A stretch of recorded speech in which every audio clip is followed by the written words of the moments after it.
I'm still shook up by what happened last night to Damar Hamlin. In fact, I'm still wrecked. In fact, I'm not sure I'm capable of doing this show today. But after barely sleeping on it, I decided to give it a try. Watching Monday Night Football, when a guy who became a very good friend of mine, Joe Theismann,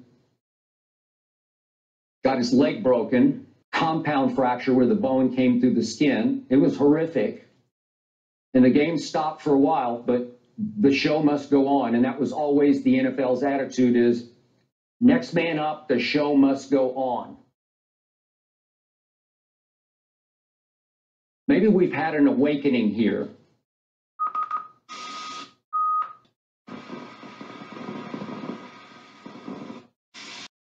Welcome back to Sports Done Right. I'm your host, Hunter Wright. Joining me, my co-host and brother, Chase Wright. Chase. And we've got a great show for you today. Says every host ever. That's how you start a show. You let them know you got a great show. But unfortunately, we'll be starting off with some unfortunate news. First and foremost, we will talk about the Damar Hamlin situation in the Buffalo Bills-Cincinnati Bengals game that occurred on Monday night. Then we'll talk about the AFC South Division championship game, the de facto division championship game, as the Titans and Jaguars compete for that playoff spot. Lamar Jackson, still uncleared and still unsigned in Baltimore. Used Carr for sale in Vegas, as Mark Davis and Josh McDaniels will be looking to unload Derek Carr. And then, should Ohio State be moving on from Ryan Day? Probably not, but we'll get into it. We start off by mourning the passing of Jacksonville Jaguars' former Jaguar offensive guard, Uche Nwaneri, who passed away due to heart failure at the age of 38. He was a fifth-round pick, drafted 149th overall out of Purdue in 2007. He played 7 years for the Jacksonville Jaguars. It was, as a Jaguar fan growing up, he was one of those familiar faces on the team that, there's in the NFL, there's going to be roster turnover from year to year. He was a guy that I recognized and liked on the team as a kid, and it's very unfortunate. 38 is way too young. This is Damar Hamlin. Damar Hamlin was drafted 212th overall in 2021 out of the University of Pittsburgh by the Buffalo Bills. In the Bengals-Bills Monday night game, Damar Hamlin tackled T. Higgins on a standard football play, nothing dirty, very, very run-of-the-mill play. After the collision, Damar Hamlin initially stood up, but then proceeded to collapse on the field. He went into cardiac arrest. He was given CPR and was stretchered off the field. He remained in critical condition for hours. The game was initially postponed per the players' and coaches' requests, as all the players involved seemed to be absolutely traumatized by the scene. There is no word as to when this game will be played again. But prayers up for Damar Hamlin, and hopefully he pulls through as what was just another a regular sporting event turned into a life or death situation. As it stands right now, he is in a medically induced coma, but a charity, a toy drive that he started 2 years ago before making it to the NFL has been rediscovered by the public, and around $5 million has been donated to his charity. One person that did not really seem to understand the gravity of that, though, I'm sorry, we're gonna talk about Skip Bayless here. I saw the tweet. I have the tweet here from Skip Bayless that reads, "No doubt the NFL is considering postponing the rest of the game, but how? This late in the season, a game of this magnitude is crucial to the regular season outcome, which suddenly seems so irrelevant." I really hope we're just like reading the tweet wrong. I hope he means something What else by it. exactly does that mean? Which Skip Bayless went on Undisputed this morning and said that everyone misinterpreted his tweet. I kind of thought so because I'm like, there's no way he just opened it. When he said, which suddenly seems so irrelevant, he means, oh yeah, well, it's irrelevant now. This is more important. Didn't really come off that way. Also, like, just, there's no way you read that back in your mind and thought that was a good idea. He definitely. Well, first of all, I'm glad that it was meant in a different way. If it's a cover up, I mean, whatever. He didn't apologize for the tweet by any means. People are like, you need to apologize for that. He would not apologize for the tweet. Shannon Sharp was absent from Undisputed. I wonder if he couldn't bring himself to be in the same room as Skip without... He probably didn't want to be on the show with him. Like, if I come into that office, I'm beating his old skinny white ass. It wouldn't have been good. Yeah, first of all, there was a line of people That would have been great for ratings. Replied on his tweet. I saw Darrell Revis replied. I saw Kendrick Perkins reply. Kendrick Perkins said, "You're a sick man." Skip hasn't had a good rep these past few years. The wording. Just the wording. The wording.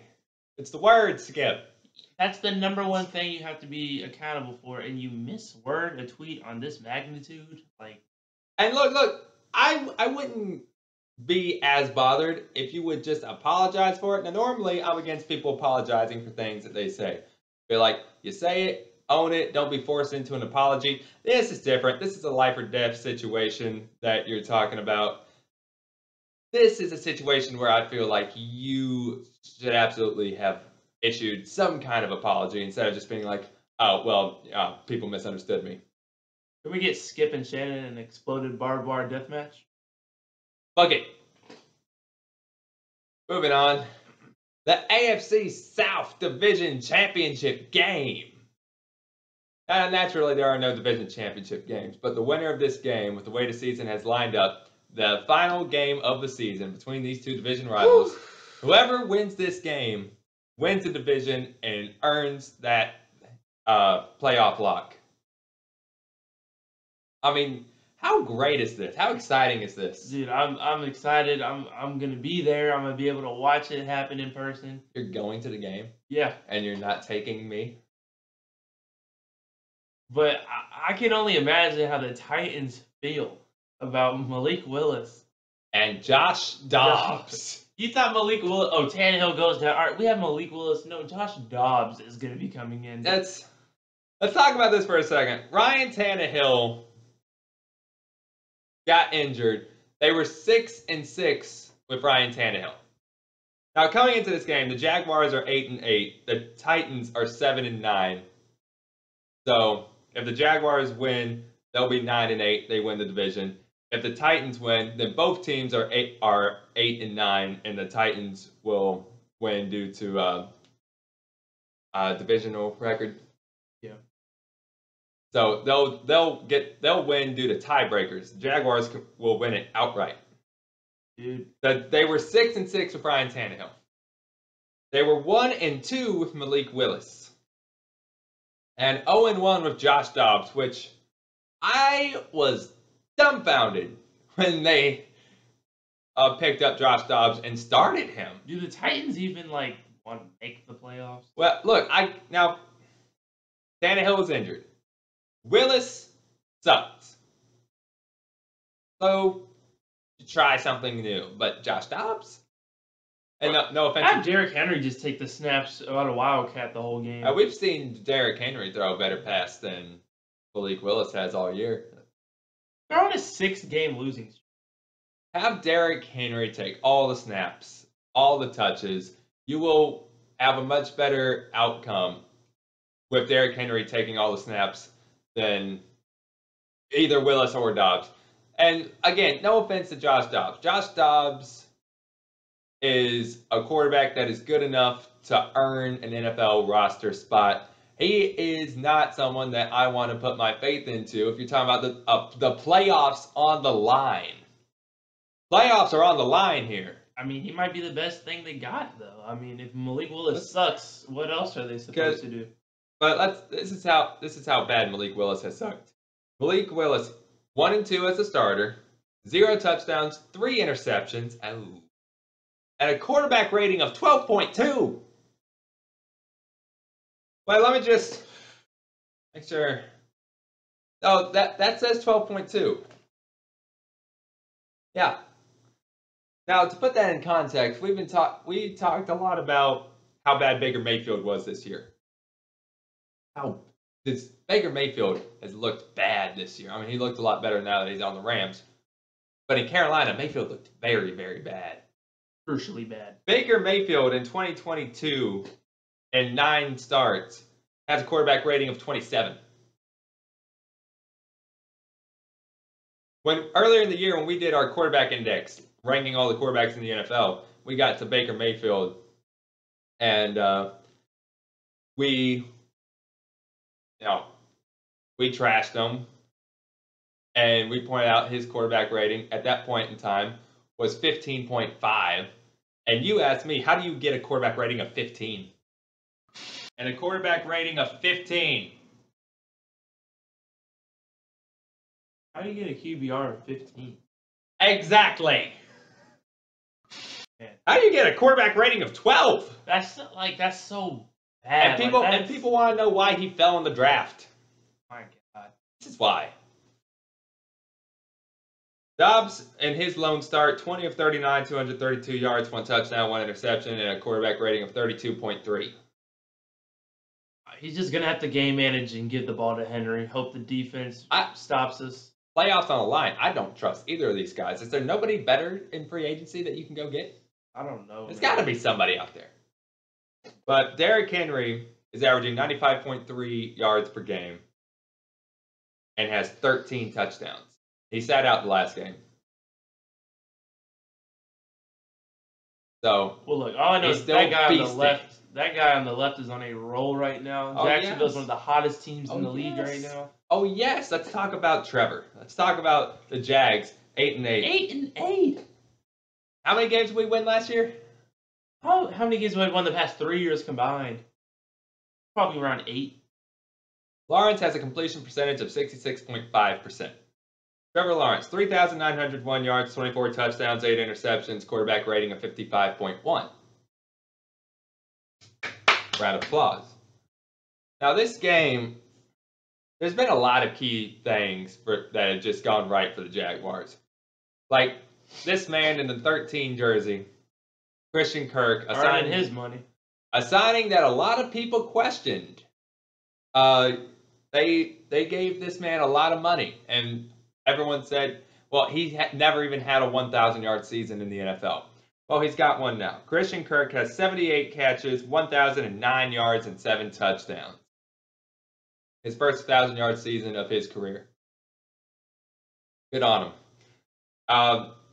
Boye Aluakon has 171 tackles. But before I start jumping to the defense, Travis Etienne, 1,407 yards from scrimmage. His rookie year was stolen from him due to season-ending injury in the preseason.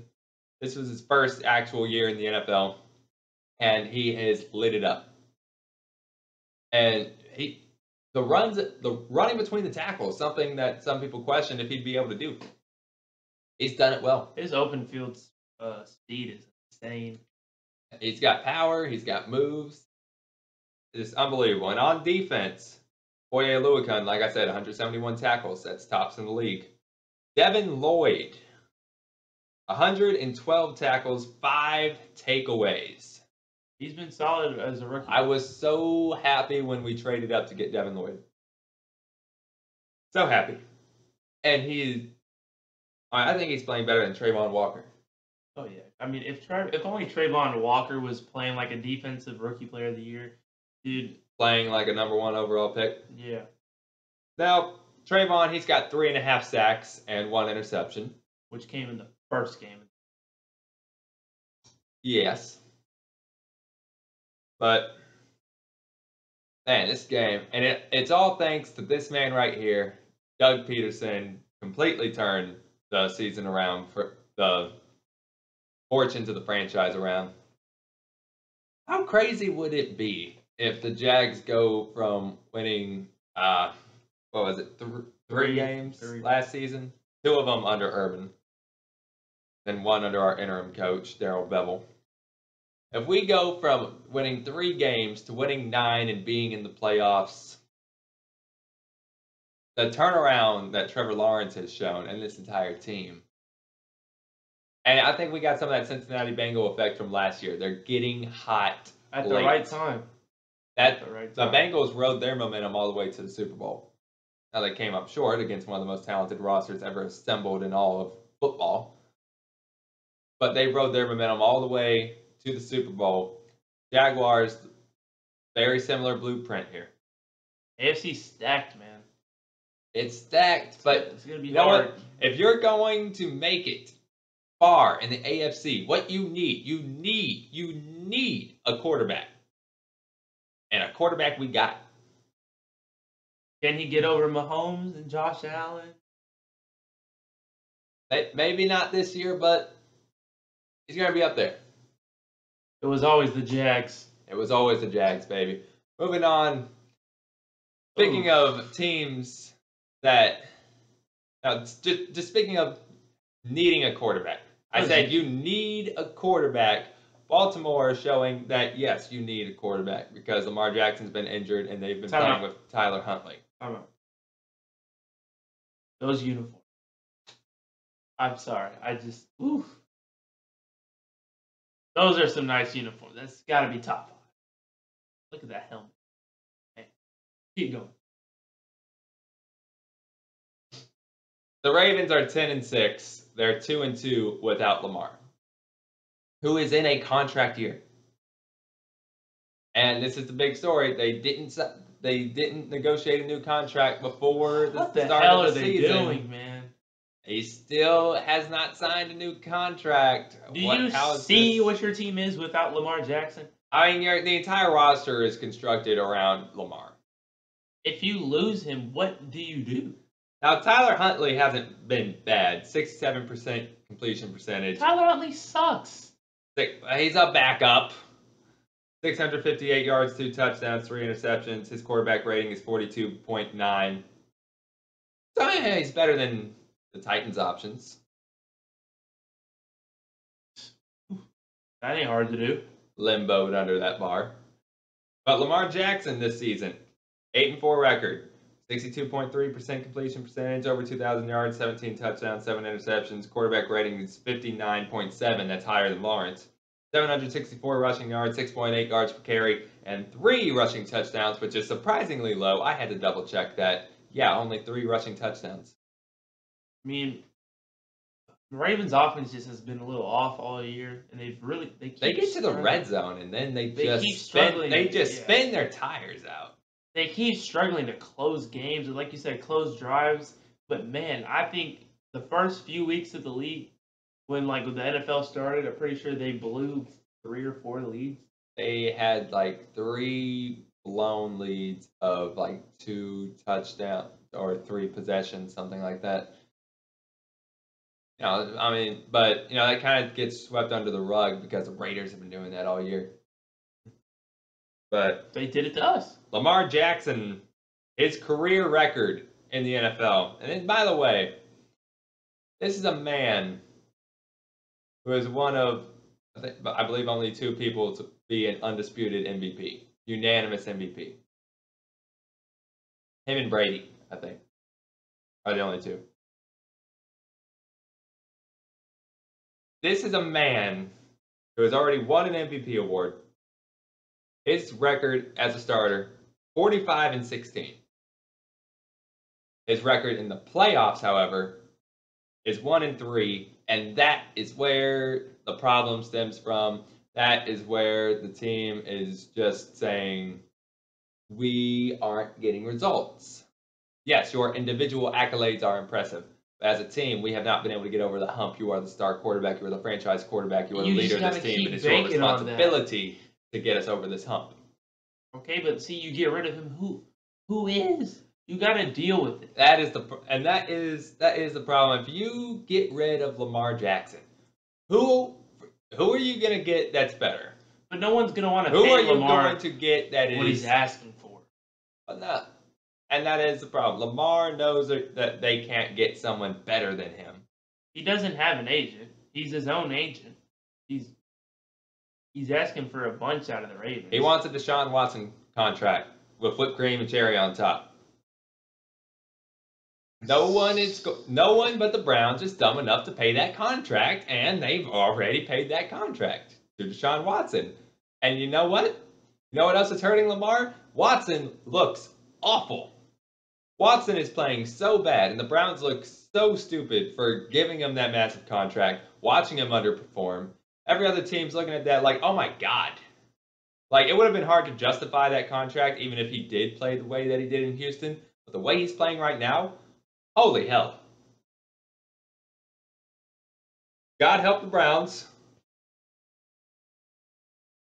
But see, now we look at where would you think that he would end up, or what are some good, suitable teams for him to go to? It's just something that came to my head. Him on the Niners is no way, shape, or form on the table. But him in a Kyle Shanahan offense, I would pay money to see. I would pay money to see him in a Kyle Shanahan offense. I'm just saying, if Lamar ended up on the 49ers. Not going to happen. It won't happen. Not feasible. That might be the best offense in NFL history. I mean, look what they've done with Brock Purdy. But him and Christian McCaffrey. Where would Lamar go? Yeah. I got a team that stands out to me, and I think it would make the most sense. I mean, Carolina needs a quarterback. Houston needs a quarterback. Seattle. I'm telling you, the team that would make the most sense for Lamar right now is the New York Jets. Seattle would be an interesting option. I mean, you can say that Geno bought himself a prove-it year, but you know, if I'm Seattle and I got a chance to get Lamar and I've got a young core already in place, that defense is on the up, the offense played better than everyone thought they would with a journeyman career backup quarterback. You insert Lamar, and it could take it back to the LOD days. LOB, I mean. I'm just saying, the Jets are a quarterback away from actually contending. And they do have weapons. They got weapons. They got Bryce. On the come up. They got Breece Hall. All right, time the fuck out. Are you gonna hold on? Time out. You gonna let me talk about the fucking Jets? They've got Breece Hall, James Robinson, Garrett Wilson. I'm supporting your. No. Make your case. Make your case. Time the fuck out from the damn podcast here. Are you gonna let me talk about the fucking Jets? Go ahead. All right. Holy shit. When are we gonna resume? So Lamar Jackson on the Jets makes the most sense to me because bro, you got these young receivers in Garrett Wilson. Oh, there's another one. There's only Garrett Wilson. You got Garrett Wilson and Garrett Wilson's shadow. Corey Davis. I mean, oh man. Look, there's worse WR2s than Corey Davis. You got a lockdown quarter and sauce. You have a defense that's, probably top 10, 15 in the league. With a defensive-minded coach. Yeah, and Saleh knows he needs a quarterback. He's been very open about. He doesn't care about. They've played Zach Wilson's future. They've played good with Mike White. They played all right. But I would keep Mike White. Lamar would get over the hump. I mean, if I could get Lamar. Big market. They have money to spend to get him. Solid knows it. Him in that market would be. I'm just saying, man.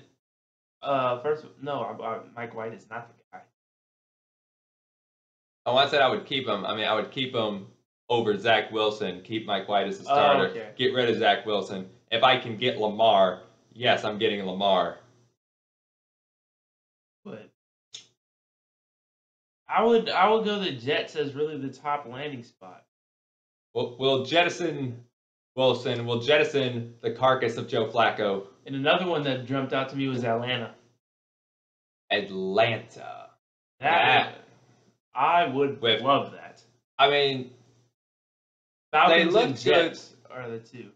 The Falcons look good with Desmond Ridder, who is cut from that Lamar mold, but Lamar leaps and bounds better than Ridder, just on a completely different level.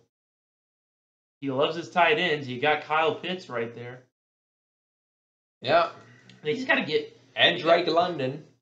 You got to grow that defense, though. And you got a versatile player like Cordero Patterson in there, too. But again, that's another team that, once Brady's off of the Bucs, if he went to the Falcons, they could control that powerhouse. They could control that division because the division is really down right now. But again, it kind of puts him in the same situation as he was in Baltimore. Like, is that team really getting over the hump? But on the Jets, man, I feel like it gives them a better chance at getting over the hump. Because you got the defense. Yeah. You got your coach. I mean, who's the Arthur Smith? Or was he fired? Who is coaching the Falcons right now? I think it's Arthur Smith. I don't think whoever they got in place right now, I don't think is the guy long term. They need a coach.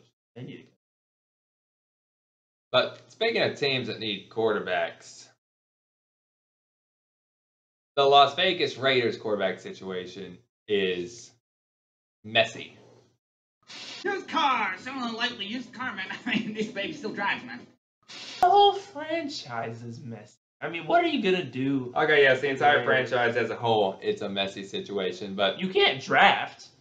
You can't. I'm curious.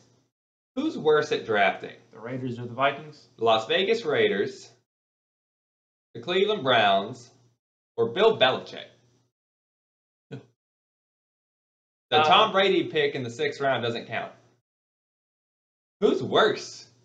The Raiders. The Vikings really aren't that good either. They just got Jefferson.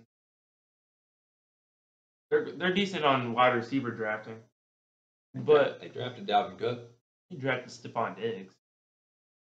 Thielen was undrafted. Thielen's getting close to retirement. Yeah. But the Raiders, back to the Raiders. What's the future of this team? Like, what direction do you go in? You're in a tough division. I mean, Devontae Adams came to the Raiders as, a big part because of Derek Carr, his college teammate, and now looks like Derek Carr is not the guy. So, the situation is this. The Las Vegas Raiders have benched Derek Carr. And upon being benched, Derek Carr left the team. He effectively left the team. Packed up his stuff, went home, said, I don't want to be a distraction. Really? As soon as someone starts packing bags, that's a distraction. Very counterproductive. However, as soon as news broke that he was being benched, that was going to be a distraction, irregardless. So a distraction was unavoidable. I think what you meant to say is, yeah, I just had to get the hell out of there. And it sucks because that interview a few weeks ago when they lost like another nail biter, he was crying. He was like, it gave sucks. Everything to the team. And then they benched him. I'm like, wow. The interesting thing, though, is they benched him for Jarrett Stidham. Okay? The Raiders aren't making the playoffs. Nothing happening. The season's almost over, and you bench him. Like, it doesn't make any sense. Now, Jarrett Stidham has some history with the Raiders' current head coach, Josh McDaniels. McDaniels was the OC in New England when the Patriots drafted Stidham. So he worked with Stidham when when he went to the Raiders. I believe they traded for Stidham. They traded for Stidham when he got there. Brought him in as a backup. And now benching the guy that was already in place when he arrived and putting his guy out there. And you can say that it was reckless, that it was careless, that it was insensitive, that it was boneheaded, that it was this and that. But then you look at what Jarrett Stidham went out there and did, which Jarrett Stidham, I don't even think he looked that good at Auburn in his Auburn days. When the Raiders played against the San Francisco 49ers, a game that went into overtime, that the Raiders ultimately came up short in because of the Raiders, Jarrett Stidham balled out.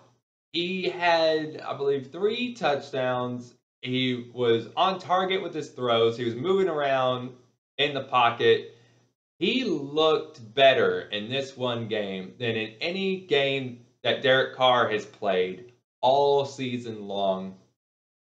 And it's almost not close. And they need that. They really do, because I was a believer in the team before the year. Guilty. They have a solid defense. You got Devontae Adams and Josh Jacobs, on offense. Get a quarterback, you're looking decent.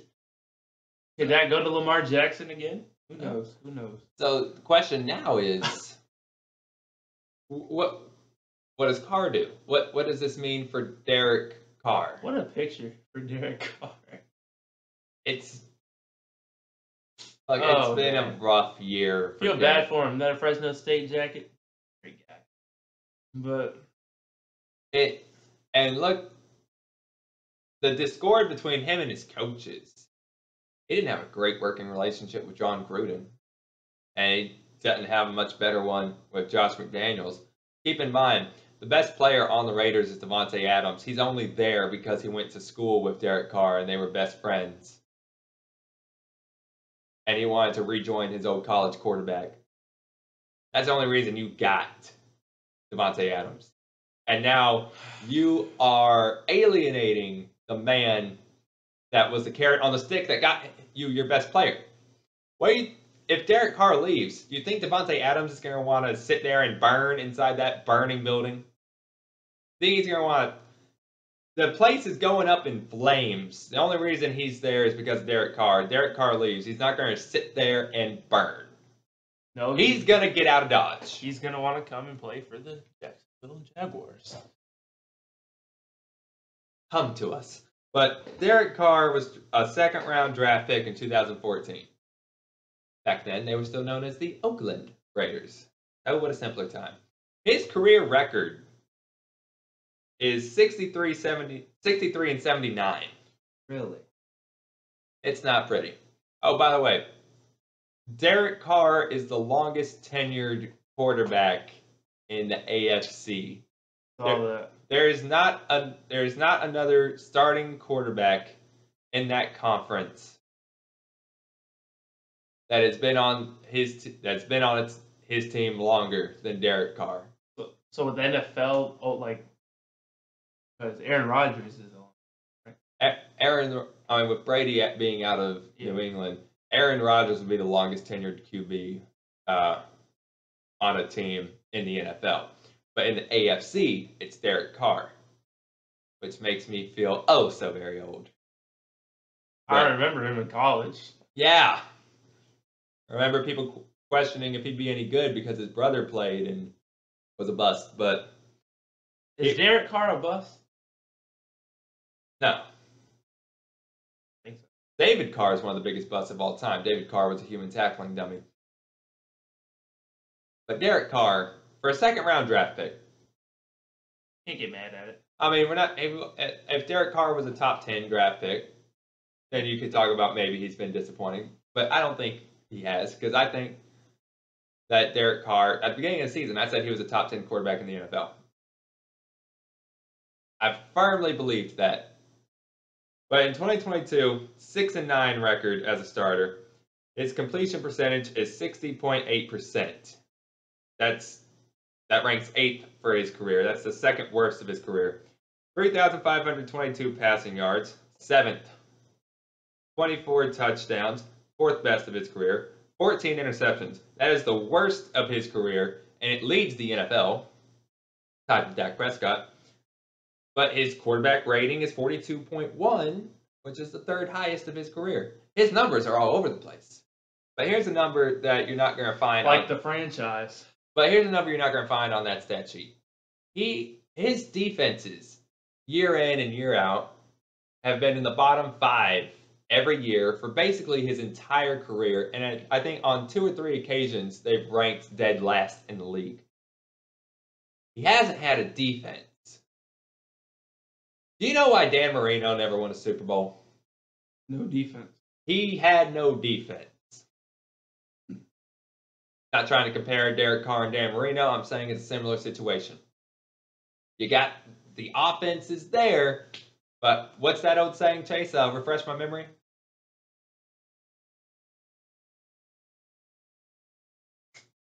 Defense wins championships. Ah, yes. I was going to say, if it ain't broke, don't fix it. No, everything's broke. Everything needs fixing. But here's the problem. They don't know how to fix it. They can't fix it. But yeah, Derek Carr, I feel bad for him. But where do you think he goes from here? Oh, I don't see him coming back. I mean, you benched him for Jarrett Stidham. That is an insult. This is like the end of the road. And then Stidham played good. That's injury to insult. This is the end of the road, man. He can't come. There's no way he comes back from this. He gave his heart and soul to this team. Sucks. But, I mean, he's not the youngest guy in the world. Everyone's saying Indy. Going to be another one of those rent-a-QBs for Indy. Would make sense. I mean, I think it makes more sense than some of the decisions that the Colts have made. I just don't see him doing good in Indy, honestly. I mean, he can't do any worse than Matt Ryan. No. Everyone's going to be drafting quarterbacks. And the people that really want to go out and spend money in free agency, if the Ravens aren't going to do it, it's going to be Lamar. Derek Carr is not a guy people are going to be like, he's going to be our future. It's just not what it is. I think it comes down to his asking price. He's going to be a placeholder for some team. Because his days as a franchise QB are done. No one is going to want him long term. But I think if he did go to the Colts, I think it's a better pick. I think it's better than when they got Wentz and Ryan. Yeah, that would be a solid pickup for the Colts. Yeah, it's just difficult to figure out this situation, but I feel bad for him. Really do. Moving on. The Georgia Bulldogs have advanced in the college football playoffs. They will face TCU for the national championship. And who did they have to go through to get there? Ohio State. How did you pick? So Ohio State's been knocked out of the college football playoffs, much like Marvin Harrison has been knocked out in the photo you see here. Wow. I mean, hey, what's the best way to beat a good football team? You take out their best player. Now, I don't think this was intentional. I don't think anybody was actually headhunting Marvin Harrison Jr. But I do think if Marvin Harrison Jr. were to finish this game, then Ohio State wins the game. Dude, they were the better team for most of the night. It came down to the fourth quarter and they couldn't finish. You got to win the fourth quarter. Especially when you talk about playing, one of those powerhouses from the South. You got to win the fourth quarter. But Ryan Day. Some people are questioning if he is the right guy in Ohio State. Do you think he's on the hot seat? Like, for the team, no. Like, he's not on the hot seat. For some fan radars, his seat's a little warm to them because they're so spoiled. But They are spoiled. The thing is, if next year comes around and they lose to Michigan, and it costs them a spot in the playoffs, that's when I think his hot seat does get warm, because if you can't get over Michigan at Ohio State, it's a bad look for you. And Michigan, Harbaugh and the boys over there in Ann Arbor have already cost them a place in the playoffs last year. And then, this year, ultimately, they lost, still got in. But he's got to beat Michigan. Like, he really has to beat Michigan. They had that long run of not losing Michigan. So for him to lose to them 3 years in a row, I just don't think it'd float well over there at all. He can't get past Harbaugh. And what would have been the worst thing for him is if they beat Georgia and Michigan beat TCU and they lost to Michigan in that championship game. That would have been horrible for them. I think this whole thing is overblown. Ryan Day is 45-6 at Ohio State. And that's good. That's great. 45-6. That's great, but his bowl record is 3-2.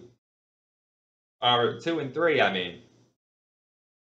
He's got to win the big games if he's there. But he has never finished higher than second in the nation. And I don't think the nation's the problem. If you make the playoffs, that's fine. But if you lose one loss in your regular season, that's fine. It just can't be the boys in blue. I think that Ohio State would be very foolish. They would. And I don't agree with it. I'm just saying, if he loses to Michigan next year, he will be on the hot seat. Yep. And with that said, that wraps up this portion of the show. Coming up next, the offensive and defensive players of the week. Boom! The offensive player of the week is Mike Evans with his astonishing 10-catch, 207-yard, 3-touchdown performance. He secures his 9th straight 1,000-yard season. He has had 1,000 receiving yards every year of his career since being drafted back in 2014, with his high watermark being over 1,500 yards in 2018. Mike Evans, one of the most consistent, one of the most underrated, and one of the most dominant receivers in the NFL. 9 years strong now. Defensive player of the week, Aiden Hutchinson, 4 tackles, half a sack, 1 interception, 1 fumble recovered, 2 total takeaways, and a 41-10 win over the Chicago Bears. The Detroit Lions have a chance to make it to the playoffs. And I gotta say, the entire football world has got to be rooting for MCDC and the boys. That concludes this episode of Sports Done Right. Thanks for watching. If you enjoyed the show, please like, comment, share, and most importantly, subscribe to the channel for more. I'm Hunter Wright, and I will see you guys next week.